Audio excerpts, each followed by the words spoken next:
चलिए आज बात करते हैं भारत की एक बहुत ही अहम कानूनी लड़ाई के बारे में। एक ऐसी लड़ाई जो पहचान के लिए लड़ी गई।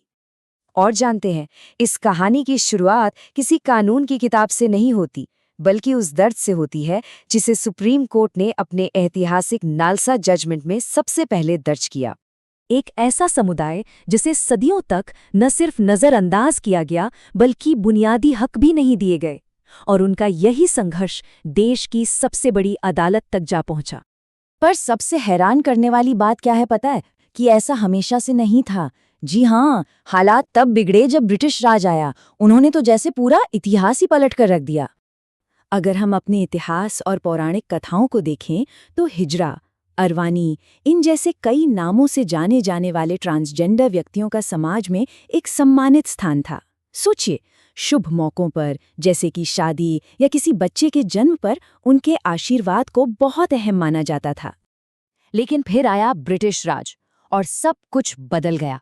समाज में जो सम्मान था वो रातों रात नफरत में तब्दील हो गया। उन्होंने इस पूरे समुदाय को एक अपराधी की नजर से देखना शुरू कर दिया। हद तो तब हो गई जब 1871 में क्रिमिनल ट्राइब्स एक्ट आया, जिसने पूरे हिजड़ा समुदाय को जन्म से ही आपराधिक बता दिया। यहाँ तक कि महिलाओं जैसे कपड़े पहनने पर भी रोक लगा दी गई। तो ब्रिटिश काल में बने कानूनों ने इस समुदाय को समाज के हाशिए पर धकेलने का काम किया, और इन्हीं में से एक था आईपीसी का सेक्शन 377, जो प्रकृति के विरुद्ध शारीरिक संबंध को अपराध मानता था। अब ये कानून तो बहुत व्यापक था, लेकिन इसका इस्तेमाल सबसे ज्यादा ट्रांसजेंडर लोगों को परेशान करने, उन्हें डराने धमकाने और उन पर केस चलाने के लिए किया गया। और यही वो कानूनी जमीन थी जिसने आगे चलकर नालसा याचिका की नींव रखी। तो सवाल ये उठता है कि इस ऐतिहासिक नाइंसाफी को चुनौती कैसे दी गई। चलिए अब कहानी के उस हिस्से में चलते हैं जहां ये लड़ाई अदालत पहुंची। देखिए, इस पूरे केस के सेंटर में एक बहुत ही जरूरी बात थी, जेंडर आइडेंटिटी। इसका मतलब ये नहीं कि जन्म के समय आपका बायोलॉजिकल सेक्स क्या था, नहीं। इसका मतलब है कि आप अंदर से अपने मन में खुद को क्या महसूस करते हैं, एक औरत, एक पुरुष या कुछ और। ये आपकी अपनी बहुत गहरी और निजी पहचान है।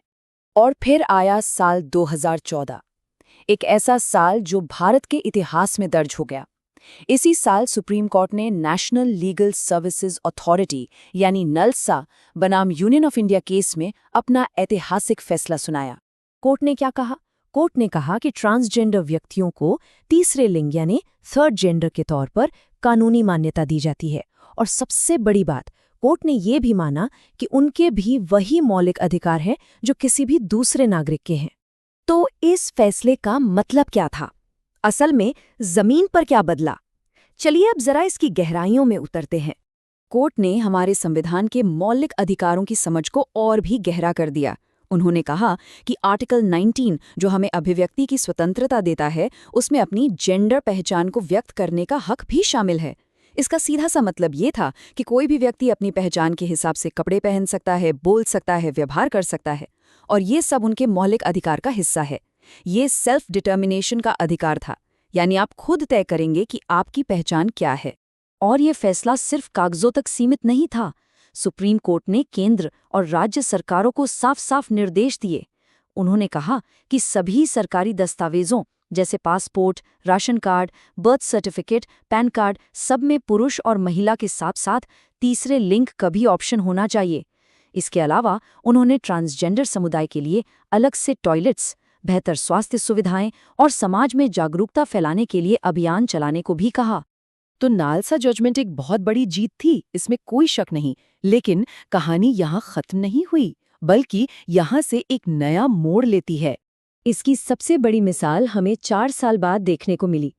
नालसा जजमेंट ने जो रास्ता दिखाया था, उसी पर चलते हुए 2018 में सुप्रीम कोर्ट ने एक और ऐतिहासिक फैसला सुनाया। नवतेज सिंह जौहर केस में कोर्ट ने नालसा के ही सिद्धांतों का इस्तेमाल करते हुए सेक्शन 377 के उस हिस्से को खत्म कर दिया जो आपसी सहमति से बने समलैंगिक संबंधों को अपराध मानता था। तो आप देख सकते हैं कि नालसा का असर कितना गहरा था। लेकिन जैसा कि मैंने कहा, कहानी में एक मोड़ था। इस कानूनी जीत के बावजूद आगे का सफर आसान नहीं था। 2019 में सरकार एक नया कानून लाई, ट्रांसजेंडर पर्सन्स एक्ट। और इस कानून की बहुत आलोचना हुई क्योंकि ये नालसा जजमेंट की सेल्फ आइडेंटिफिकेशन वाली मूल भावना के ही खिलाफ जाता था। अब अगर हम नालसा जजमेंट को और गहराई से देखें तो इसकी कुछ सीमाएं भी थीं। ये एक बहुत बड़ा कदम था, लेकिन इसने कोठी, ट्रांसमैन, किन्नर जैसी बहुत सी अलग अलग पहचानों को एक ही थर्ड जेंडर के खांचे में डाल दिया। आलोचकों का मानना है कि इससे पूरी विविधता को मान्यता नहीं मिल पाई। इसके अलावा जो 2019 का कानून आया, उसने तो आधिकारिक तौर पर जेंडर बदलने के लिए सर्जरी की शर्त रखकर नालसा के खुद की पहचान तय करने के अधिकार को ही चुनौती दे दी। तो ये सब हमें एक बहुत ही बड़े सवाल पर लाके खड़ा कर देता है। जैसे जैसे समाज में जेंडर को लेकर हमारी समझ बढ़ रही है, क्या हमारे कानून भी उतनी ही तेजी से बदल रहे हैं?